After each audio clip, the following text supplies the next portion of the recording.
What's happening?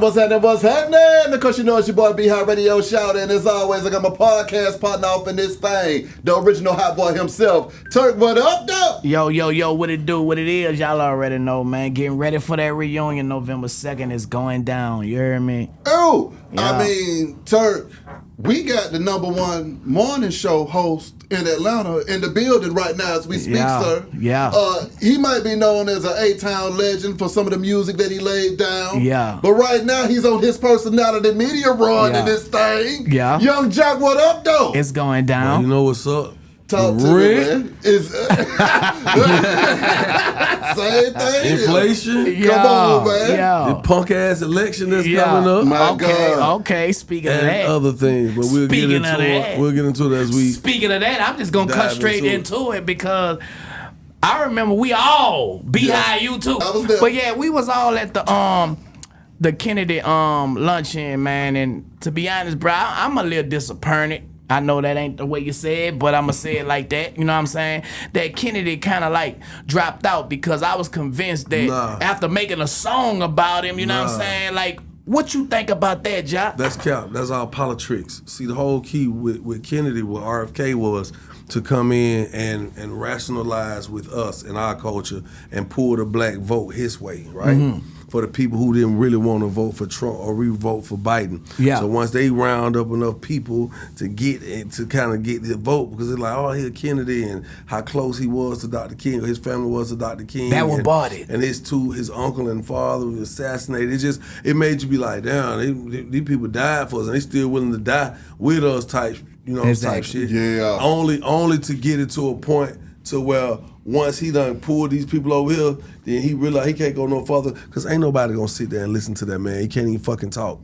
Damn. I'm gonna keep it a whole 100 with you now. Damn. Because that was one of the things when I sat there, I said I'm willing to overlook that if he is really here to help America and help us, right? Jock, I did a song for him. Me, Boosie, Drummer Boy, Jazzy Faye. And guess what? Good thing we didn't do that damn video. And that's why I wasn't on that song. Because I had already peeped game. Because most of the people that was running from him had come from Trump's camp. So all this shit was a ploy. It was a bait and hook. That's what it was, a hook and bait. Basically, he put us right here, got us like, damn, man, he might be out. Shit, he might be out. We might need to rock with Kennedy. Only for them to say, okay, boom. When they got down and said Biden ain't gonna run, and it was gonna be Kamala, it's like, oh shit. So we were supposed to switch to Trump. The plan was gonna trip. He's gonna take all these supporters. He's gonna split the black vote. Yeah. And he's gonna take all us over there and drop us right off. We got down Uncle Trump. So you feel like Kamala is better than Trump? Cause now, and I want to argue that because Kamala was there for 3.5, right? Well, we're not gonna argue. We're gonna have a conversation. Okay. So she was there for like 3.5, and I'm no way Democrat, Republican. You know what I'm saying? I just like the fact that it was independent. You know what I'm saying? And that's what I always been independent. What you always been. And that's what got me kind of like wanting to go that way, right? So, do you feel it's the best of both evils, or you think that she'll be better for the position right now? I'm gonna keep it all the way a buck with you, man, and I say this wholeheartedly. You know what? The moral fiber of a man, or woman, speaks volumes. Mm-hmm. You understand what I'm saying? Like, I give you a perfect example right now. If I got a partner that's a killer, a real robber, I know he'll goddamn double cross, triple cross me. Mm-hmm. I can't expect him to do the most morally righteous thing, honorable thing. I can't expect him to be ethically on point. Mm-hmm. Because he's showing me who he is, his character. When you take a person who is constantly promoting divisiveness, he talks about, it's the surface. We ain't gonna even go too deep. We just talk about the integrity. The way the man treats people, talk to people, handle people, the way he just dismisses things and acts and just spews lies and I'm disgusted by it. So I don't even want to take the time to listen to your policies, boy. I'm gonna keep it 100. 3.5 years. I don't care about of her being there already. What you mean? She the vice president. The goddamn president was trying to do things that he said he would do. He said he would relieve some of the student loan. Mm-hmm. That debt, you know what happened when you relieve some of that student loan debt? You know what happened? What happened? Your debt to income ratio changed, which means your credit goes up. You're in a better standing, a better position. So that's just like me giving you some goddamn money. Oh, but who blocked it? The Republicans. So when you start looking at stuff, because it takes time. That's just like right now, if I come in and I got down take your kids from you as a man, and I come in and I be their new daddy for 4 years. And I go in and I'm gonna brainwash them on all the way. I'm gonna do shit from here on out, the new shit. If you come back in 4 years, you think they're gonna just be able to wipe that away from them? It's gonna take you some time, almost double time. That's why they say it takes almost 8 years for either one of these parties to clear up the last party's efforts and policies. So when you start talking, it's certain things that I'm not gonna even get in no conversation with nobody about. She been here for 3. Well, when Mike Pence was with Trump, what the fuck did he do? The whole 4-year term. You can't tell me nothing he did. Cause you wasn't focused on the vice president. We gonna choose to focus on the vice president now that the vice president is a factor, because now the vice president has been appointed or put in a situation to run as president. I think Kamala Harris has a lot of things against her. For one, she's a woman. That right there is already like, hold up. Then she's a black woman. Double hold up. Double hold up. Then you got black men who are looking at her like they done been locked in on the false narrative. She locked all these black people up and this and that. All that shit's been debunked. But then the fact she a black woman married to a white man, that shit almost is like, it kind of puts you in a position where you're like, well, I don't know, she married to a white man. And say so you start looking at shit like that, but all that shit surface. All of it surface. Just put the policies, line the policies up. Line the policies up. Yeah, I heard it first. Y'all heard what Jock said. You know, he say line the policies Jock Luther up. King, I gotta ask this, man. No, I'm just saying. I feel you. Jock Luther. I mean, let's just be for real. Like, I mean, come on, man. Yeah. We all from the hood. Yeah. We all from the hood, and it's always a candidate for a new position in the hood. Facts. All right. Now, if you got a candidate, we say, who we gonna get to be the face of our hood? We not gonna go get the most irate, the most deplorable goddamn person to be the face of the hood. It's not supposed to happen like that. Unless he's truly showing you where he gonna bring the hood out of the debt. He gonna bring the hood out the hole. See, with me it's different, man. I'd rather a motherfucker be straight up and let me know what they're about than me not knowing what a motherfucker about. With him saying and being who he is, it makes me not depend on now motherfucker, you know what I'm saying? And that's just me standing on my own, you know what I'm saying? I don't feel like it start with the president. I feel like it start on a local level, and that's where we need to really like make the change at, you know what I'm saying? Not when it's time for a president to get in the White House, you feel me? We can get in that conversation and take we can take all the focus off of this major goddamn campaign coming up in less than 14 days. We could do that and talk about local level all day. Cause all that shit is important. That shit come with it. Yeah. Don't just, if you sit down and eat, don't tell me, well, as long as the side's cool, I ain't worried about the entree. You're a motherfucking lie. Exactly. Cause you're gonna be very pissed off about your meal. Your dining experience is gonna be less than enjoyable. So when we talk about it all together and we sit down and you got a plate in front of you and you talk about your local level and you start talking about your sides, okay, cool. But that main protein on your plate, that shit got to be on point too. Yeah. You don't get what I'm saying? And I'm saying that as the president. Because at the end of the day, I vote, I'm a taxpayer, I'm a law-abiding citizen, right? But when I sit back and you can tell me, you can say what you want to say, I just like a person to be straight up. You're right. I ain't mad at him for being who he is. That makes it easy for me to know who I'm not going to fuck with. Exactly. You know? But see, also too, you know, Jock has to make sure that his stance is clear, because you saw what happened to Charlemagne. Charlemagne, you know, was talking about what Kamala had to say about the sex changes in the prisons. And the Trump campaign took that and used that as ammunition and propaganda for the Trump campaign. And Charlemagne had to hit them with a cease and desist because that's not what he stood for as far as, you know, who he was voting for and who he was, you know, co-signing. So I definitely understand that. So why is there so much pressure on people like Jock, people like Beehive, you know what I'm saying? Like, why do people put so much emphasis on the things that we say? Influencers. The influence. I mean, at the end of the day, a lot of people just don't feel like thinking for themselves. So when they hear Jock say something, they say, you know what? I'm listening to him with everybody else in the city of Atlanta. It's the #1 morning show, and if that's the direction that Atlanta's going in with Juck and the Streets Morning Takeover, then I'm following in that direction. So therefore, it makes him responsible to the 10th power for whatever he says, because people will follow that influence. A voice of reasoning is very impactful, Turk. You know what I'm saying? Mm-hmm. And you yourself, you're an artist. You know how people put you on a pedestal? You know how you celebrate it? Yeah. Because you have the ability to say the things that some people don't know how to say.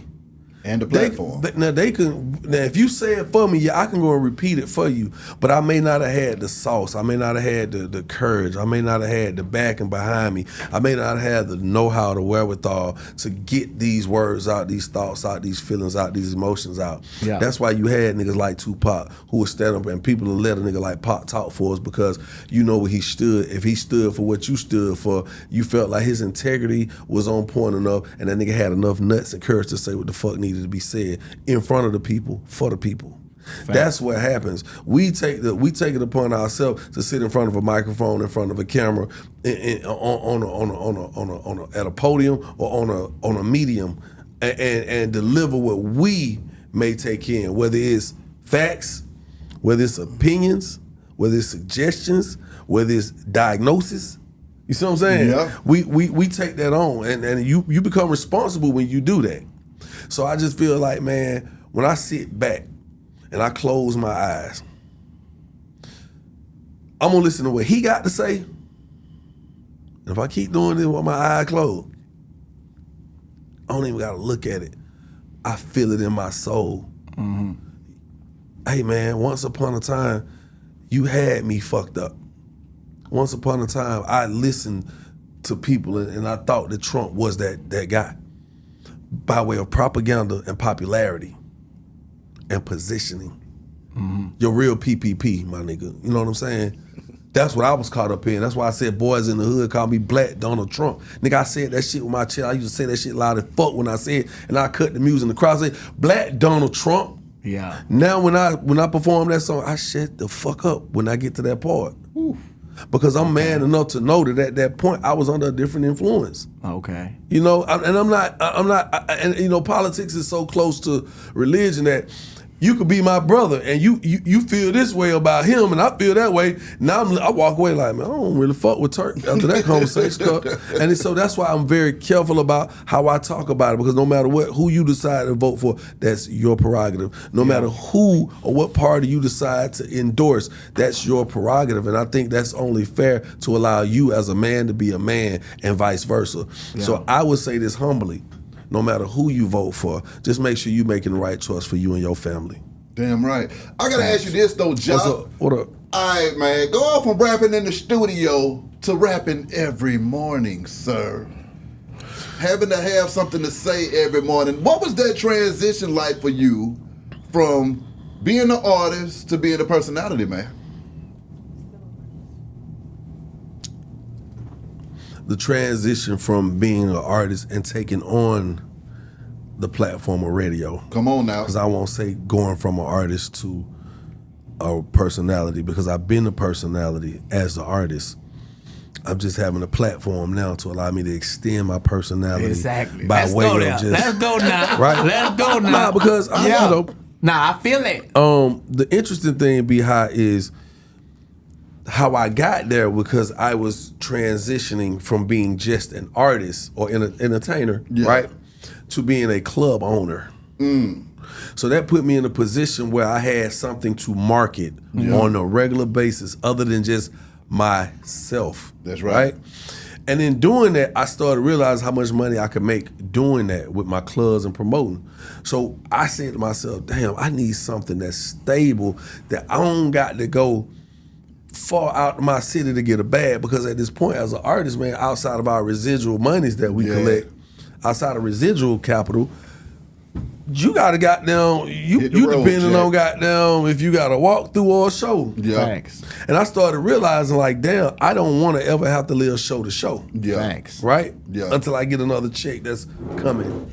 Thanks. My residuals. So I said, well damn, while I'm doing these clubs, I might as well go ahead and promote on the radio. So in the process, I walked in the radio and like I said, hey man, give me a job. Not even say give me a job. I said, let's take over the city. Ooh. Nigga looked at me and said, what you talking about? I said, man, give me a show. I'll show you. Because now I'm gonna take my voice. That's right. And your platform. Come on. And when them two merge, I can advise people where to go. I can advise you where not to go. Yeah. I can tell you who I fuck with. Yeah. And I can tell you who I don't fuck worked. with. And it worked just that simple. So I said, well, shit, I get to talk on radio. I often meet people who I always say, man, you intelligent. You need to speak more. Exactly. I'm like, damn. So I ask myself, do I come off ignorant? And people are like, nah, not really. But if you really look at it, as an artist, y'all have so much shit going on that we following the propaganda. We following the hype. We gonna follow whatever trend. And it might not be you saying the most important or the most intelligent thing. Yeah. You might trend off saying the most ignorant, the most vile shit ever. You know what I'm saying? Like, let's be for real. Yeah. Man, Jock, to me, he opened up the doors for people like me to be comfortable at coming in every week, you know what I'm saying, to want to sit down here because it's mass communication, not just through your music. And people will look at us and be like, oh, you fell off. I done heard the jokes about Jock. I don't want to go broke like Jock. They play with me like that, but not knowing I'm making more money doing this. You know what I'm saying? Because I'm not getting booked like that. You know what I'm saying? But now it all merged together because I did do this. You feel me? So it opened up other doors, man. You know what I'm saying? I done been in the movies. I done been in all kind of other things. And I want to let you know, bro, like, you motivated me to keep pushing like that. You know what I'm saying? But speaking of that radio, I remember Jock saying, man, Turk, man, one day I was pushing for you, man, you know what I'm saying? And, you know, but they went check your Instagram, you know, and they were like, nah, you know what I'm saying? That Instagram could get you messed up. So Jock always, like, been pushing and kept it real, like, since I met him, bro, you know what I'm saying? And you don't find that many people. Like, where do that come from, Jock, just staying true to who you is, bro? I'm going to be honest with you, man. That's really the only thing I really truly know how to do. I'm not good at being I'm not good at being other people. Yeah. You know, even when I was doing music, did I want to do trap music? I was in the position of shit, I just want to do music. But I'm noticing in my city, there's certain genres that'll take you to different heights, you know, because at one point we had the snap music, and that shit was, right? Yes, sir. But before the snap was what? The crunk. Yeah. So I had a choice. I said, well, damn, I'm looking at both of these sub-genres. Yeah. And I'm like, well, crunk kind of going out, and I ain't no yelling ass nigga. Cause you gotta be a yelling ass nigga to get crunk. You gotta have a throat like that. Pause. Right? That nigga, you did that shit. You know what I'm saying? I'm just saying. So then when Snap came in, it's like, it's the vibe. I know it. The synergy, the frequency, because I'm from the city, and it's just a natural thing. You could do it, right? But I was just like, I don't know if that's me. I don't know if I just want to dumb my music or sound down to that capacity. The beats are empty, and it's a snap. You want to hit a snap, we rocking. So shit, I just like, man, I'm gonna just do what I feel. I'm gonna be who I am, and I think that's why I've always been able to just find my own pathway through it all, because niggas always walk up and be like, well, bro, really ain't trying to be nobody else. He sound like his own person. He ain't trying to be Tip. He ain't trying to be Jeezy. Come on. He ain't trying to be Gucci. He ain't trying to be Gotti. That Jock. Exactly. And then I'm a nigga that's so versatile. I just would go to nigga shows and shit.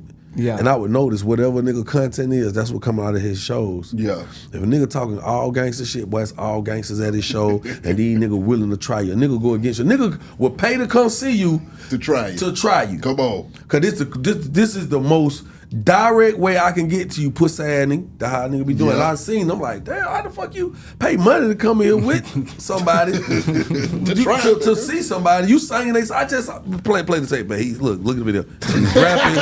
The nigga's rapping live. Like, look, the nigga racing his Heineken on people. The niggas, you know what I'm saying? The nigga got the beer in his hand, on with the blunt. But then now he's trying the nigga. He heckling because the liquor done kicked in there. On some gangster, I want to see how really gangster this nigga is.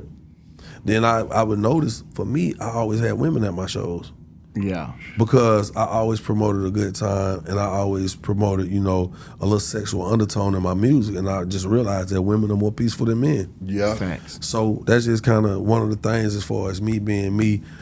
I just try to stay true to myself, bro. Like, I don't know how to do nothing else or be nobody else but me, because I feel like I perfected being me. Like, I could walk out the room and nigga be like, nigga Jock silly. He might say some shit like this. Jock might do some shit like that. Yeah. Because I branded myself enough for people to be like, hey man, bro really do what he wanna do. Like, I'm not confined to a sound. I'm not confined to a look. I'm not confined to a certain race of people I could be with. I'm not confined to a certain topic. Answer me this though, Jock. How many years have you been running that morning show? 8. Okay, that's perfect for this question right here. As as an artist, having to get on that morning show and give eulogies every other month. What is that like for you when you see the young artists passing and this whole generation just really kind of going through it and having to talk about it every day? Because see, that's another thing about radio. We talking about real time. You went home last night, woke up this morning, and now we got to talk about some shit, regardless of if you had a chance to process it or not. What has that experience been like for you, man? Man, B-High, I'm gonna keep it 100 with you, man. It really just allows me to double down even more on the values I stand on. Yeah. Because I would always tell my family, my bros, my homies, my partners, my cohorts, niggas in the industry with me, I say, hey man, you really gotta be about your shit out here, because you'll look up and niggas around you gonna be dying, niggas gonna be getting locked up, niggas gonna fall off. Come on. And it get to a point where when you start saying, a very prolific thing that I've witnessed in my time, we've all seen it, but I'm gonna point it out.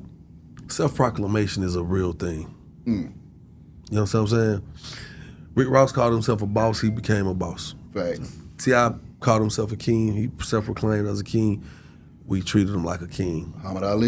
Muhammad Ali, the greatest to ever do it, right? Come on. So when you got the understanding of self-proclamation, there's a certain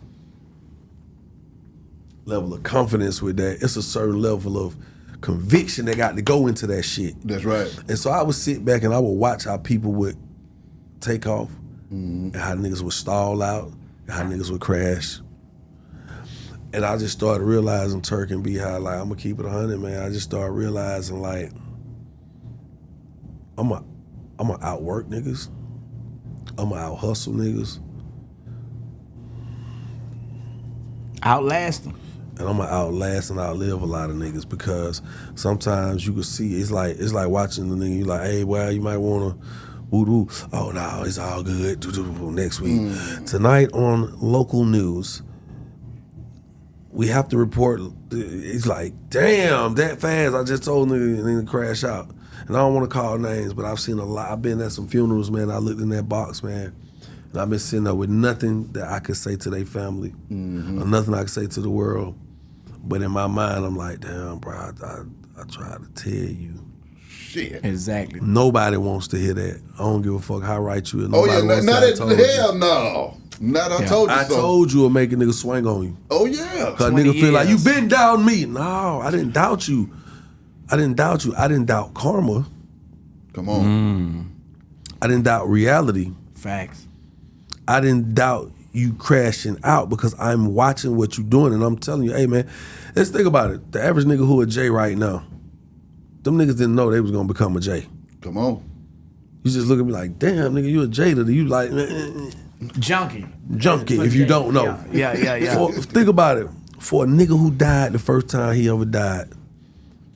Damn, first time you ever died, your second time you ever died? What I'm saying is when it happened, it happened. Yeah. You don't even know you did. Facts. You know, you trying to see what I'm saying? People are like, boy, that shit don't happen like that. Boy, that shit ain't never happen until it happens. Exactly. So I humbly speaking, man, I try to tell cats, man, stay out the way, find you a lane, take that lane, progress in that lane as much as you can. Once you get to a certain point in that lane, you hand that motherfucker off. Gotta hand it off. Come on. That's the only way we're gonna keep it, going. The cycle going. I mean, That's just my thoughts on it. It been 20 years, man, since it's going down. You know what I'm saying? That was a hit, you know. Like, talk to us about how hip-hop have changed since you did that record.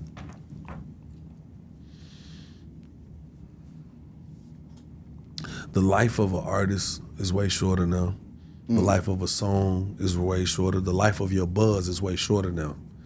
Because when you come out now, you could drop today. What time is it? Whatever time it is, you could drop today.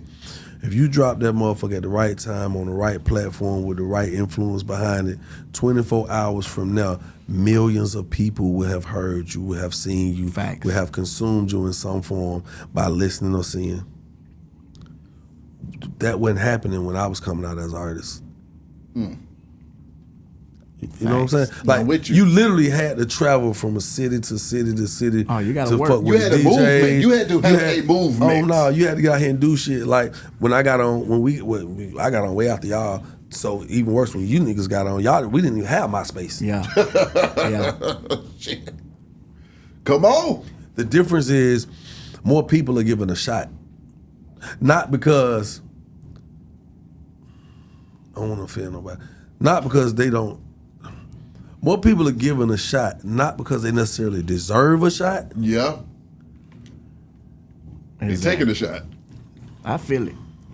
They're taking a shot. Yeah. It's a little. I don't have to wait on you, bro. I don't have to wait on Beehive and Turk to interview me and Dame. Exactly. I can get on my phone and me and Dame can interview me and Dame. Microwave. Exactly. And that's the difference from then and now. Yeah. It's so much at your fingertips. It's the more resources easier, are bro. just.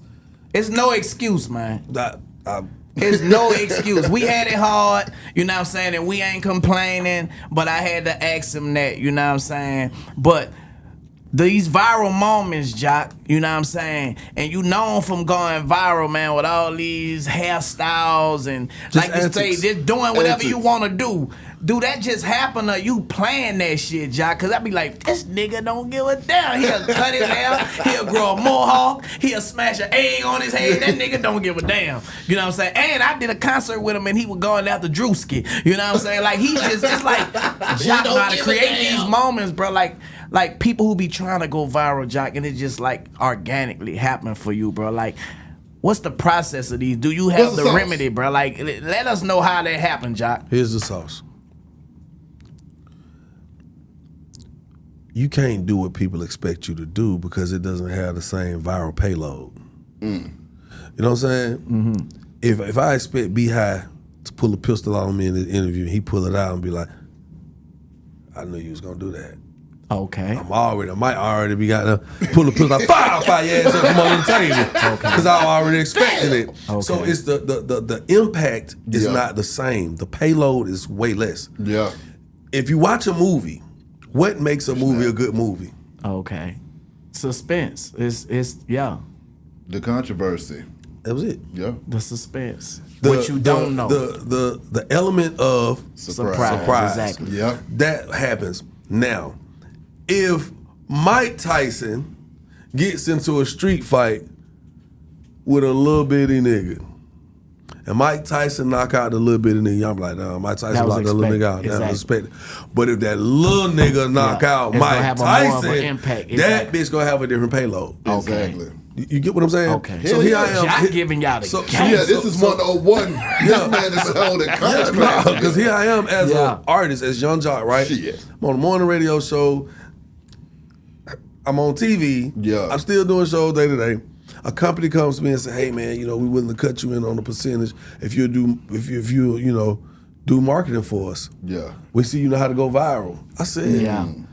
Okay, well, what y'all got? He said, we got a platform. It's like Lyft and Uber, but it's a subscription based. Oh, that's so slick. So that meant that people who would drive for this company, they only gonna pay their one-time fee for the week, which is way lower. Because now Uber and Lyft drivers, they almost got them 45-50% of their earnings. Yeah. And then that ain't even including your gas and just your wear and tear on your body and your car. Yeah. Okay. So now if these people were offering a situation where you pay, that shit was like $99 a week.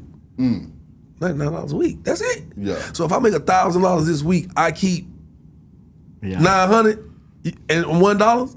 Exactly. Right? So they was gonna knock these people out the water. So when I sat down, I said, well, shit, the best way for me to make this shit go quick, I said, man, I gotta do what people least expect. He said, what? I said, I gotta act like I'm driving. Drive this mug. And they looked at me and was like, it gonna fuck you up, John. They was like, I wouldn't do that. I was like, shit, I would. Me. If you finna give me 30% of this fucking company, I'm gonna do this shit. We trying to make this thing go. Hey, I ain't giving a fuck no more, John. Exactly. Fuck that. But guess what? The dude in the back and the girl, they worked for the company. Exactly. The company called Pull Up and Go. Exactly. So I walked right downstairs from my radio station. Come on. Stood right outside and said, how you sure this gonna work? I said, all you gotta do is talk some shit to me. I'm gonna bite my tongue, put the phone in my face. It went. The reason we were not able to capitalize off of it, you ready? Talk to me. COVID hit. Ah! COVID hit instantly right down top of it. Boom. Oh, so shit. So all these permits and licenses that they had gotten was dead. And it cost a lot of money to get them, right? Yeah. And then the shit changed now because now we couldn't even go outside. Damn. So now I had to eat that guy. Now that nigga drive for Uber when I get my motherfucking payout. Damn. So a nigga right here like. It's a gift and a curse then. Yeah. Well, what it does is I'm not gonna even call it a curse because again, that's how you continue to go viral. Because now if you think I'm broke, well, you can come up with something else now. Watch this. Talk to me. If you think I'm broke and I'm doing rich nigga shit.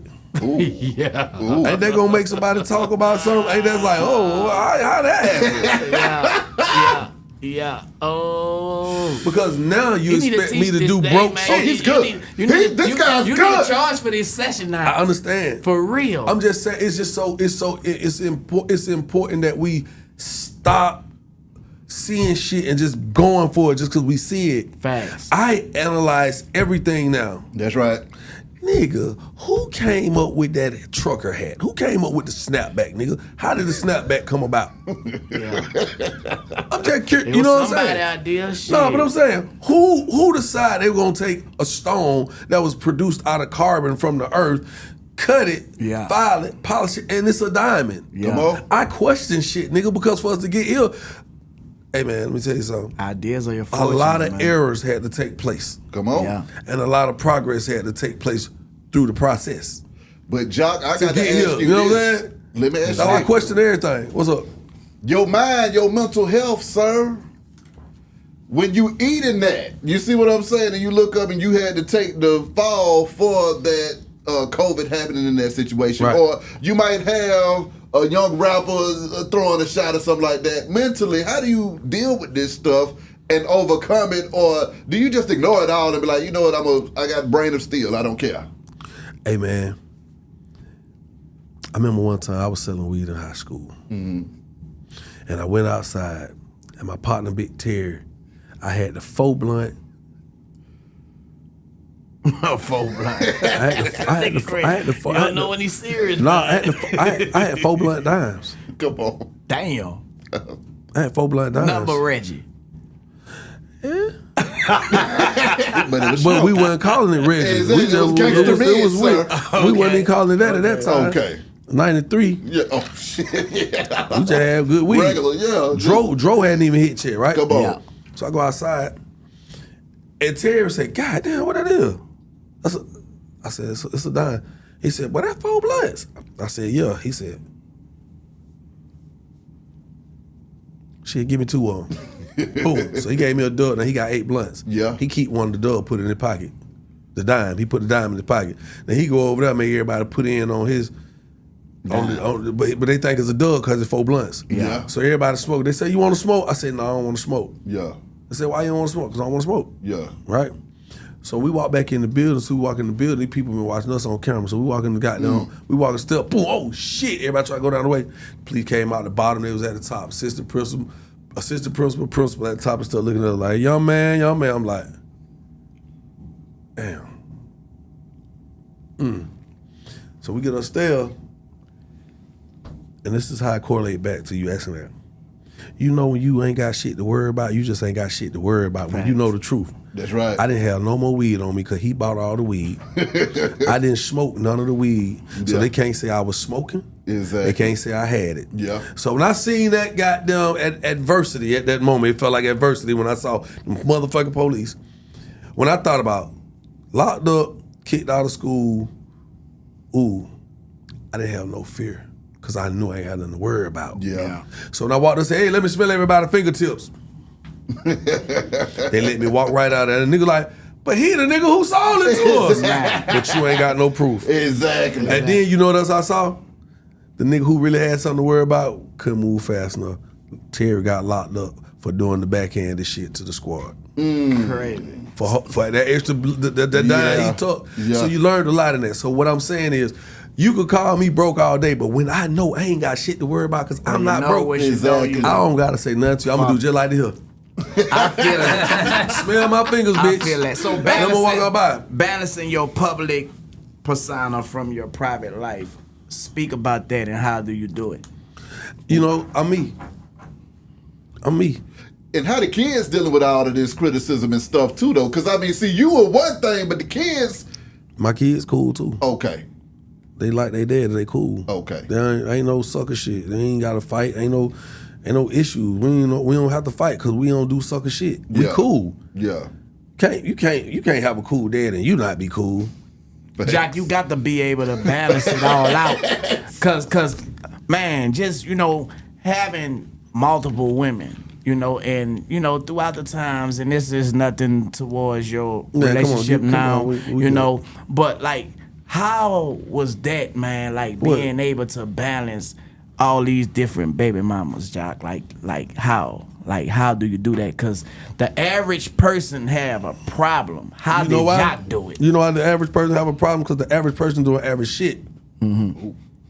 The average nigga gonna be still trying to fuck on his baby mama because in some form he says there's still a sense of ownership, or that's my bitch still, nigga. That's got my babies. Yeah. So niggas go back and fuck on the baby mamas. That's gonna always cause a problem because the moment she feel like, I don't give a shit. Nigga, what? The same way you feel like you still gonna fuck on her, she still feel like she can shut your shit down. When you give her that, I ain't go back and fuck on mine. Okay. I ain't want to do that. Jock taking you out of school. I'm serious because it feels stupid to me. I'm like, we can't even come together on some real shit. Excuse me. And I realize we got kids now, or a kid. I can't fuck on you. Because when I move on to the next situation, I don't need you feeling like you gonna trump that. Facts. I don't feel like I don't want you to feel like there's a certain level of entitlement because you still getting beat down by me. And I'm still coming over, laying up with you, not only playing child support, but now that I'm fucking, I gotta get little gifts on the side too. Yeah. That's where the average nigga go wrong. Okay. That's why you could sit mine down in a room together and my niggas used to be like,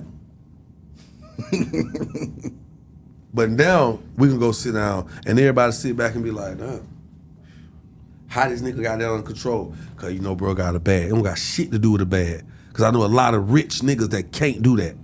That's why I asked you. You can't sit them in a room together because you done created this web of resentment towards one another. Cause she looking like, So you can't fuck them. You can't fuck them, man. No. That's just tell them, Jock. You can't fuck them. You got to duck them. You know what I'm saying?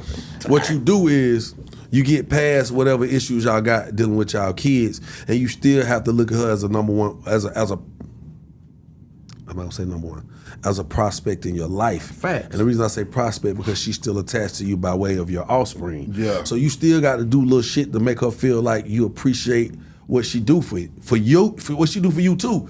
Even though she raising your kid, you may be raising her too, but it's moments you not there, she is. Yeah.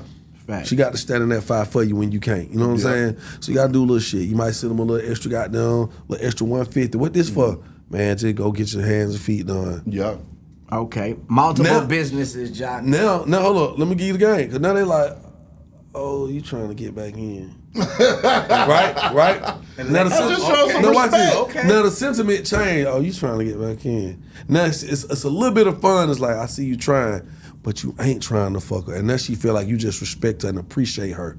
That's better than being attracted to a bitch. Yeah. I'm telling you. A woman, if she feel appreciated, that goes way further than her feel like you attracted to her. But do the other women get jealous from you being that way though, Jock? Yep. Like, because I'm not understanding the question.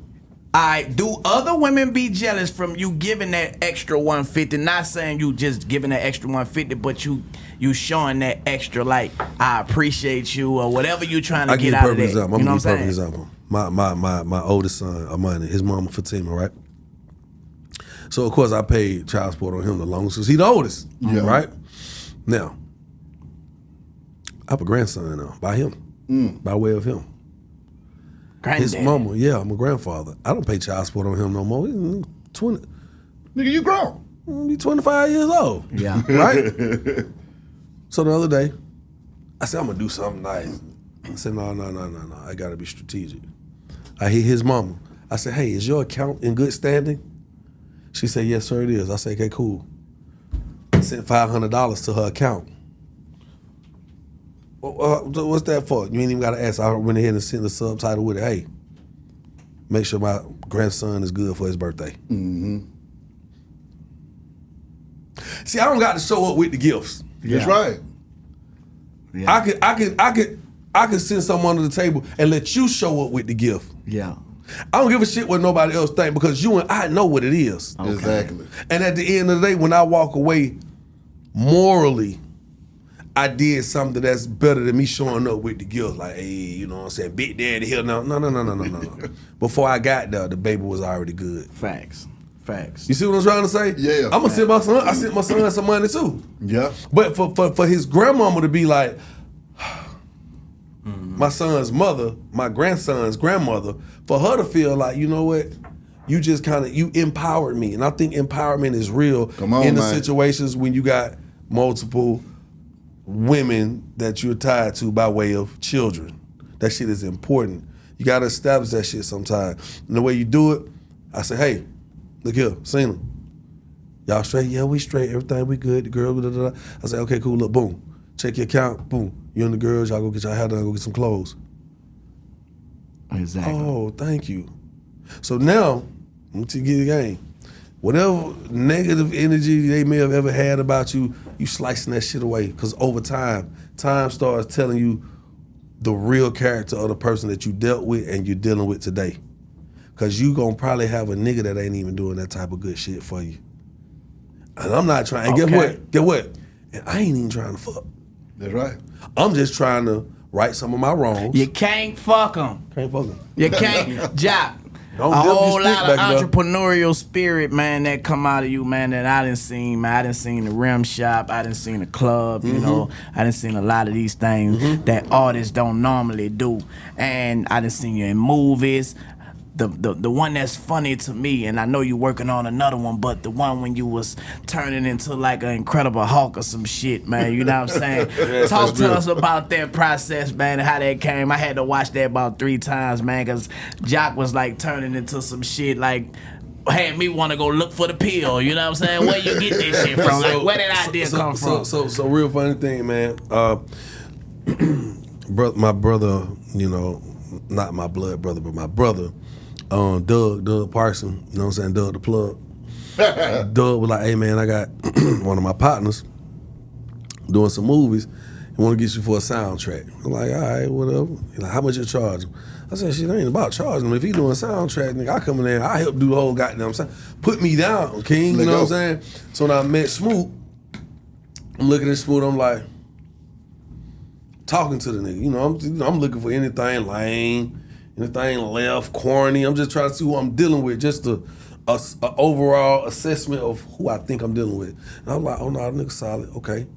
So now we take the time and we looking at the project of what we're doing. I do some songs with him. Mm-hmm. He like, damn, nigga really came through and just knocked out songs and did do. And then nigga just really got good ideas and good energy. So then we came down to it, like, I want to do some moves. I'm like, shit, nigga, I'm telling you, boy, I'll be a good mover right here. So me, Smoot, and Chino sat down and we started talking. Like, he like, what you think would be a good concept for a movie? I like, shit, I tell it to be a good concept. When nigga be taking these dick pills and goddamn, they turn into another nigga on the nigga pill. Yeah. And them niggas just like, you got all up 40 plus. Yeah. So if you 40 plus in today's society. You done got down dibbled and down. You done had 100 pack. You done tried a little half of Cialis, a little goddamn Blue Chew.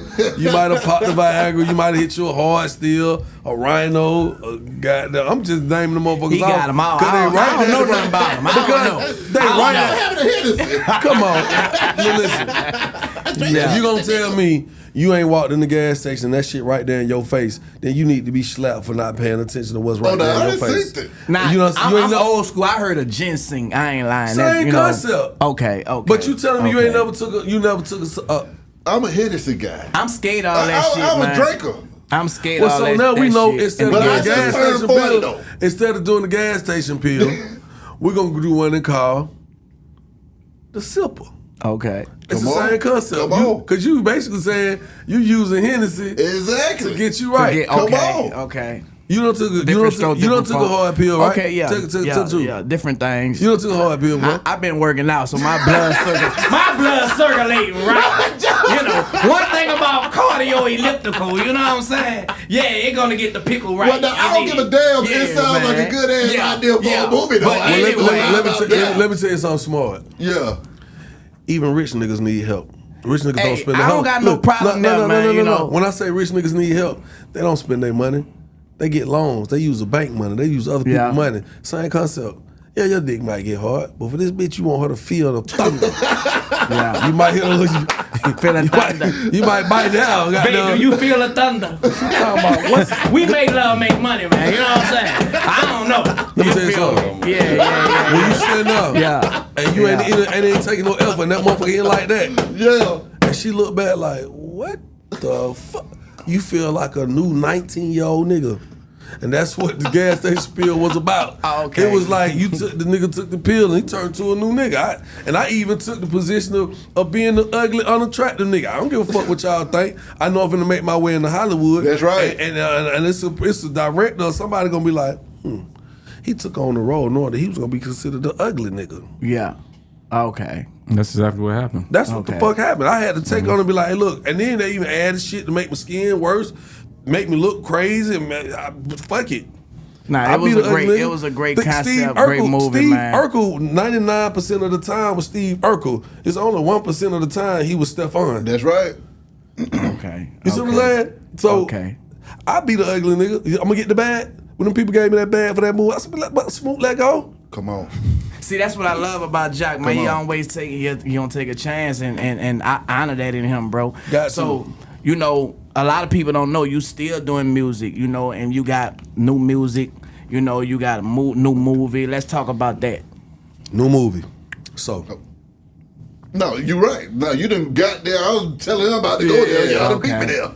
Yeah, you know. So literally, that's basically what happened. We do this movie, put it out. Then another movie came out. So the gas station pill came out under I Got a Story to Tell. And another opportunity came for me to do this movie with Tay Diggs, Love and Murder. And that was even more of a challenge, somewhat, because it was a much bigger budget. I'm facing off with some real, these niggas, I feel like I'm a real actor too, but I have not had the consistency or the validity to have the credibility as a real diehard actor. It's like, you're trying, you're getting there, keep working, you know what I'm saying? Yeah. I'm right here with Tay Diggs. Yeah. And I'm like, nigga, when I was 16, I was telling my girlfriend, I'm gonna do some movie with Tay Diggs. Facts. Cause she was in love with Tay Diggs. Facts. Yeah. So I'm like, bitch, keep your eye on me now, cause I'm gonna be next to the nigga. Now, you know, don't, you know. Come on. And so, you know, once that happened, and Spook was like, yeah, man, I see you really like trying to do this shit for real. We did good on the gas station pill. You know what? I got another idea. I said, okay, cool. I come sit down. I meet Dane. He introduced me to Dane Pierre. I'm like, okay. Bro came out real enthusiastic. I was like, he seemed like a cool nigga, you know what I'm saying? Then within a few minutes, I was like, nah, this nigga, he want us. I like, he's solid. Man, we sat down. They told me the concept. I said, put me in. And we had a reading. Talk to us, Dame. What was that ring like with this crazy man over here? So first and foremost, I want to say I appreciate you, Turk, and also B. All love, man. Man, all love. I really appreciate that. And it's no it's crazy because he was talking about like the whole situation with him and Tay Diggs, and I feel that way about talking with y'all. You know what I'm saying? So that's big for me. Oh, it's crazy. What I will say is Jock is very hard on himself. This guy is extremely talented. Facts. I think that we've seen a lot on the hip hop side, and also as an entertainer. You know, obviously everybody tunes in to love and hip hop, but what he was able to do with this movie. Matter of fact, I want y'all to come to the premiere if y'all not, November 13th. Please make sure that y'all in the city because it's gonna go up. But my whole point in saying all of that is this guy's extremely talented, and I'm glad that he was able to show that in this film. It was a pleasure working with my brother, and also it's a pleasure to see him go to like, cause this is maybe like the third or fourth thing that we've done, but I've just to be transparent, I say over these last couple of months, me and Jock have grown close, and I've been able to see like how he thinks, and you definitely are right for asking him those questions, because it's calculated. This man is not just a by chance type nigga. He's not just saying things by chance. He understands there's a cause and effect, and that's the reason why he does things. And I can attest to that because on the day-to-day I'm with him, I can see that it ain't cap. It's like, bro, what? Oh. No, for real. He's For like, real. oh, this is what we doing. Yeah, for real. And I'm thinking of one in particular right now. But no. I'm finna set you up to go though. Going back to the movie though, Allure. It was a great opportunity for me as a filmmaker. But like when I tell y'all gonna see Crystal, the Dow, like I never seen her, Blue Kimball. Y'all gonna see these actors in a different light. And I'm just so blessed and fortunate that I was able to witness and also help collaborate to elevate these actors to a place where when y'all see this movie, y'all gonna be like, this ain't just like a normal like. You know what I'm saying? Like they actually went there. Like it's one scene. I'm gonna show y'all after we off air. I'm gonna show y'all the scene. Let y'all know what y'all getting yourself into. This dude brought it to the point. I showed my mama early like tester. My mom saw it. She said, "Oh no, he been there before." Because it's so authentic and it's so grounded. You know what I'm saying? I think that it's very easy to take someone and kind of like just pair them with what they may be known for. And that's easy to do. But like he is transformative. He gave y'all Gas Station Pill. He did the role the movie he did with Tay Diggs. But this is actually solidifying him as a star. You know what I'm saying? He leads the movie. And like I say, movie star. Man, like I said, y'all gonna start calling this man Jacil Young Jock. Come on now. After this one, I'm trying to tell y'all. Oh yeah, big up my city, St. Louis. Where we at? I gotta big up my city. Where y'all shoot the movie at? We shot it here in Atlanta. What is it like putting it down in the town, shooting the movies in Atlanta, man? You know, we ain't just been doing run and gun type shit. Yeah. It ain't just guerrilla shit. You know, when niggas is pulling permits. Exactly. Niggas know I'm finna go spend this type of. When you start spending hundreds of thousands of dollars, certain shit you ain't playing with, and production is one of the things you don't play with. You know, I got goddamn 50 people on set over here that, like, niggas is calculated and making sure they shit together. You know, it's so funny because this shit the hardest shit I ever had to do in my life, work-wise, as an entertainer. And I'm not saying that to deter nobody. Cause I want niggas to be great if they can. But I'm gonna tell you, man, you know, I was on set 2 days ago. I got a part in this movie, big production. Yeah, good look, bro. You know, by the way, good look. Yeah. And I'm sitting here looking at this production. Our production with Allure was great. I was happy, right? Yeah. The production on this movie is like, what? Another one. How did I done something into this, right? But I'm gonna say this. Not, you know, somebody gonna say you probably shouldn't have said that. But I was sitting there asking myself, do I really want to do this shit? I'm just getting my feet wet. But I have to be honest with myself. Because one thing is just like selling dope. That's why I didn't sell dope too long, Turk. Because I was good at it quick. Yeah. It was like, as soon as I was like, oh shit, nigga, like, bro, you goddamn know what you're doing, boy. Yeah. So the older nigga taking me on the wing, because they were like, this nigga ain't scared, he's smart, he know how to talk, he don't look like no dope dealer, he don't do the dope dealer shit, He don't even walk with the dope dealer walk. So it was easier for me to stay under the radar. Yeah. But I was able to assess what it was that I'm about to get myself into. I'm like, if I start this, I gotta finish this like this, because when I get to this level, what you gonna turn around? Because once you create a lifestyle doing something, you gotta support that lifestyle. Facts. I break into the movies and that shit just the best thing. Yo, I gotta keep doing that shit to support my lifestyle. So movies, it's hard. Music, radio, TV. Radio, TV. Like, you really doing it all. Like, which one do you prefer the most?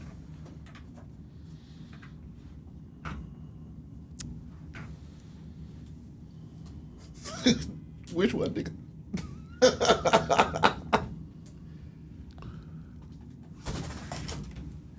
I love creating music because I could say what's on my mind and heart, and it becomes a timeless tune. Radio, way easier. All I gotta do is come in and have a conversation. The reason I love radio so much because radio allowed me to stay next to the who's who without doing what the who's who is doing.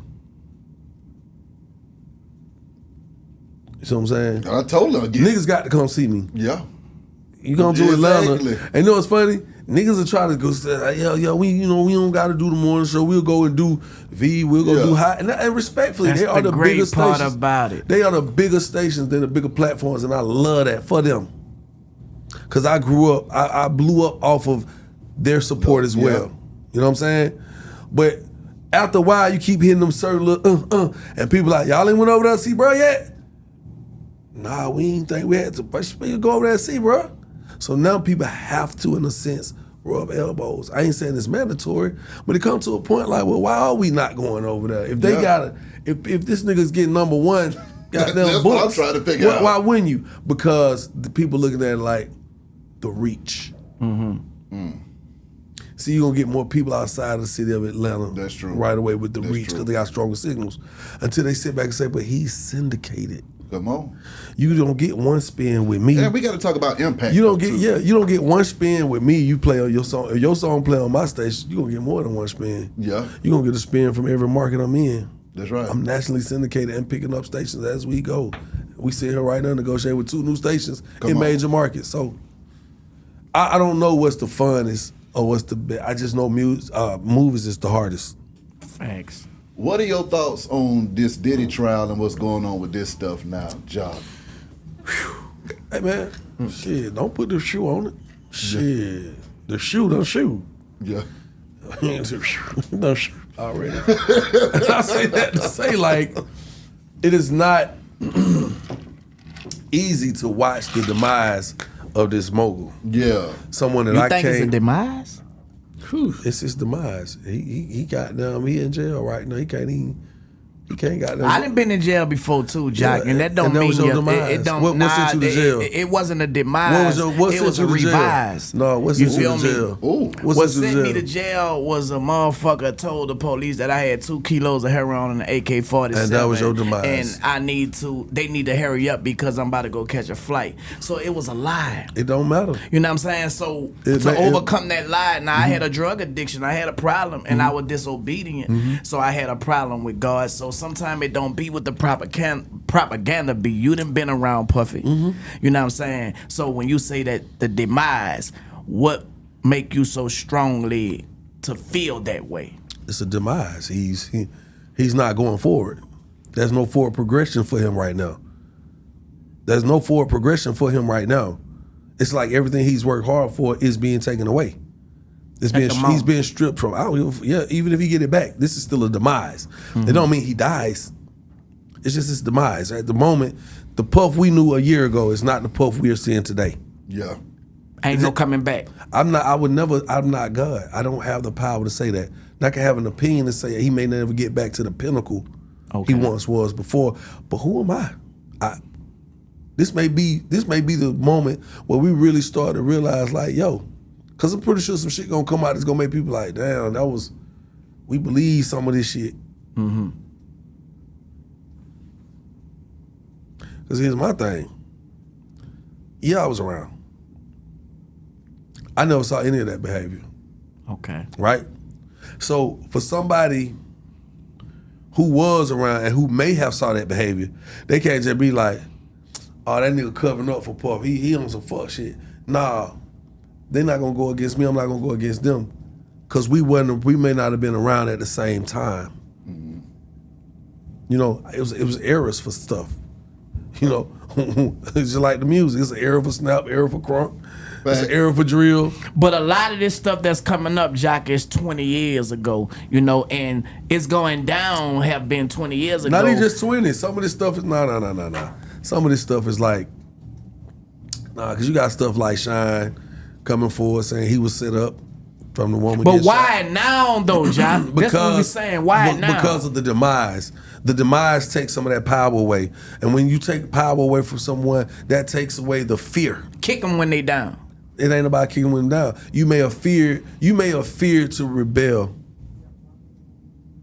before the demise. But after the demise, you've been stripped of your power, and certain things that could be done to me can no longer be done to me, or I feel like they can't be done to me now. So it might be the time that I step up and speak out. You ain't fearing no repercussions. You know what I'm saying? I mean, I'm dealing with this shit on my own. I'm in the middle of God, you're so good. I'm in the middle of negotiating some really big contracts, and people ask me, is anything gonna come out about you? And I'm like, hell no. It's just like you asked earlier. It's crazy. About standing in the, you know, with the whatever may be going on social media, how people may feel, say you're going through stuff, rumors. Yo, I'm sitting here telling a woman no, and they pull up a whole thing. They're like, well, they have your name here on the affidavit with some young lady named Allie Carter. I didn't believe that. Now guess what? She said, now here's the crazy part. I only saw the little affidavit paper say me, Denzel Washington, Diddy, Birdman, right? Here's the thing. I ain't never even been to no party. But it was a lie though, Jock. That's what I'm getting at. Yeah, but I ain't never even been to the Playboy Mansion where she said this happened at. Yeah. Right? So then a close friend of mine sent me the real rundown of what was said in this thing. Man, I was just like, this shit sound like a good ass movie that I wasn't a part of. Exactly. See, talking about you walk in the room and little kids on the table and you pick the kids and you go. But what you got to say, and bring them back? I'm like, what the hell? What you got to say to the people that think that about you? Like think that, okay, now it's finally Jock demise. People might think that because of what they say, like that's what social media doing. They lying on us. It's not just social media. It's just people have found a way to sensationalize anything that comes across the motherfucking chopping block. They're gonna turn it all the way up against you. One person got shot. Man, they say, why they shot the whole crowd up? Sensationalism. It's crazy. You know what I'm saying? I'm not worried about it because guess what? I can say, hey, go man, back to that. But you could go run DNA tests. You can run cameras back. Okay. You can polygraph me. Ain't none of that shit coming back to me. It go back to what you know about yourself. Yeah.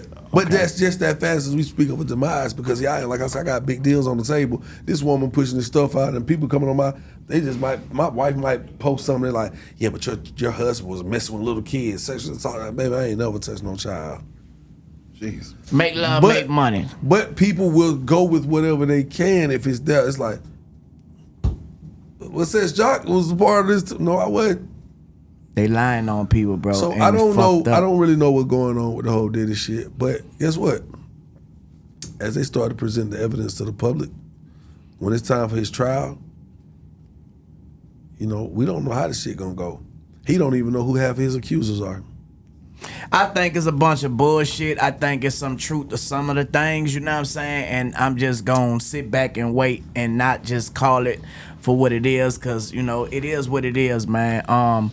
You say something about wife, man, you know, and I see you and your wife making love, make money, and I see you supporting that ring, you know, real well, man. You know, a lot of people want to know, like, how's the love life going, Jock? You know what I'm saying? Because we see things on social media, man, and sometimes it's hard to try to figure out. Y'all are on Love and Hip Hop, and it seems like y'all be beefing here, and then then you say, I love my wife and I love my husband. Like, can you talk about what's really going on? And, you know, household, let's make it very simple. Because the people want to know. So, if you don't see more of the love displayed on this platform, naturally your mind goes to that's all they do. And I'm gonna keep it 100. I ain't gonna even lie to y'all. It seems like that's the only time me and her really argue and go through our emotions is when them cameras come on. Damn. And a lot of times it's because in the moment, something minute turns into something. It's a mega plier added to it. It's so little, but 100 million people gonna see this. Yeah. You know the shit gonna be on the blogs. Listen, if you can't have a real life conversation. But I feel you though, Jock. If we can't have a real life conversation in person, Yeah. it's gonna be way harder to have that real life conversation in front of cameras. Yeah, it's just keep it 100. So I deal with shit. I have to deal with it. So something come up, me and my wife get over it. We having the best time ever. Hey, and then somebody got them just go see the post and they go reignite that motherfucker because they tag another celebrity in it or they tag somebody in and say some disrespectful shit and they get back to her. Now her emotions have been riled up all over again. Yeah. Then when that shit come on TV, I think we be filming for a year almost. That shit come on 10 months later. Yeah, baby, you so crazy. Next on Love and Hip Hop, like what? Damn. What a goddamn remote. She didn't remember why she mad now. Yeah. Well, I don't know, man, but I know, man, my wife, we started Make Love, Make Money podcast with, Beehive. Yes, sir. And I need to have Jock and Sus, man, you know what I'm saying, on the show, bro. So we gonna make that a debut right now. Jock, y'all heard it here first. Jock will be on Make Love, Make Money, our first celebrity guest, man. We really need that support from y'all, man. Come on, bro. With that being said, Jock, is there anything that you want your people to know? Anything else that y'all are promoting as far as the movie, as far as dates that folks need to know about? What's happening? That music, man. What's the single? Like, where we at with that music? Let's say that for another podcast session. Okay. Yeah. Because I feel like one thing people will take out of this particular session is that calculation is a part of my process. Facts. And I'm calculated with certain things, so I would love to just leave on that cliffhanger and just know that something is happening. Yeah. I ain't gonna tell you what, but the next time we congregate, let's expound on that. Jock working, man. No Jock. lurking. Real life. Dang! Appreciate it, my boy. Appreciate y'all coming through this thing. And I won't because when you get them on camera, it's different. I need to be in the movies, man. You feel me? Like, I'm going to say it. You feel me? Whatever you need me to do, take out trash or whatever. I need to be there, man. But tell them how it is working with me, though, Jock. We can do it. I need to do it. We gonna do it, but we gonna make sure. I killed the mailman in Baller Block. What y'all did was, come on, man. Y'all forgot. Y'all didn't even ask him. I wanted y'all to. I asked him why he said filmmaking was the hardest out of everything he been through. Okay, well we can still say it because we edit this. What's happening? Why was the question? B.I. asked the question. Yeah. Why was filmmaking the hardest though, Jock? It's a lot of work, and I'm a worker. Yeah. With a boss mentality. Ooh. I'm a worker with a boss mentality. I feel you. And that's what made me like an assassin. Yeah. I do some shit the average nigga can't do and ain't gonna do. Yeah. You know what I'm saying? Like a boss might tell you to go get dirty to eat tonight. Yeah. Nigga, I'm gonna go get dirty and show you how to eat tonight. That's, so when I'm working with somebody like a Dame, I'm taking it serious and I'm going all in because there's already a lot asked of you. Just the concept of being in a movie and filmmaking is a very tedious process. When you are already a person who is pushing yourself to go over and beyond, now you pushing yourself to go over and beyond on some shit that requires you to go over and beyond. Mm-hmm. Know what I'm saying? You trying to be a real nigga, but you get put in a position where you got to be a real nigga. Thanks. Yeah.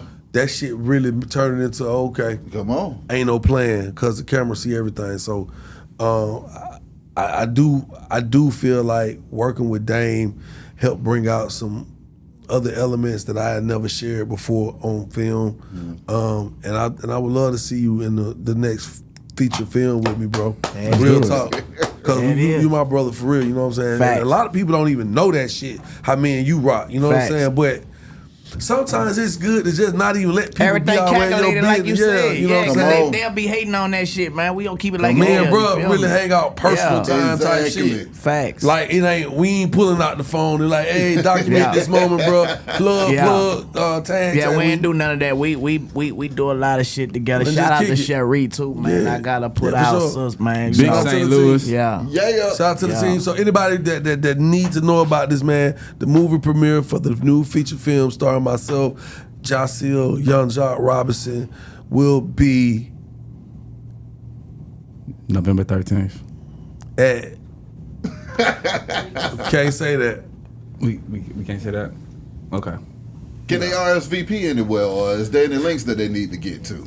Yep. Yeah, Smooth Films. Hey, yo, shout out Smooth Films and Shout out Argentry to Reese. Those are some good guys for sure. One more thing before we go. The men's appreciation, Jock. You always Right. show love to for the The men's men. appreciation, man. Like, where did that idea start, and when is the next one? I'm gonna keep it 100, man. It wasn't my idea. I'm part of the idea.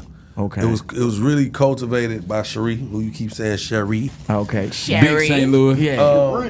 And that's what happens when you have teammates and team members who understand what you bring to the table. Because, sometimes you can be around people and you don't know their natural gift. Yeah.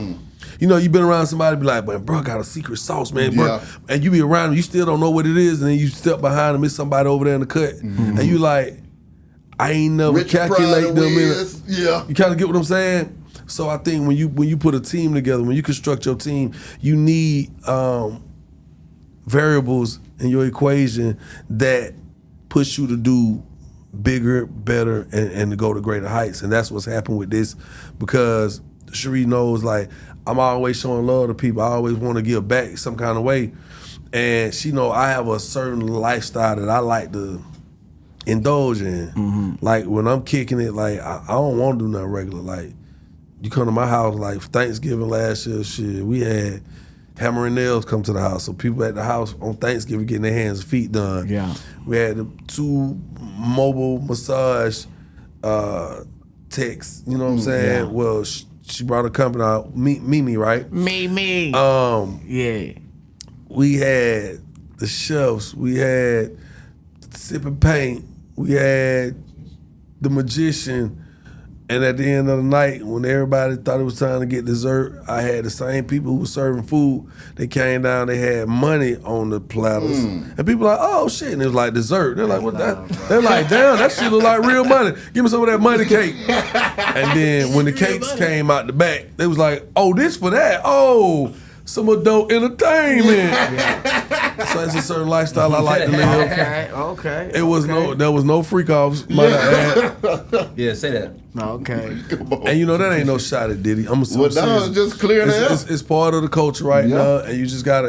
We in the times of those times right now. Yeah. I just want to put some clarity on it. But yeah, those are to benefit the people that support people.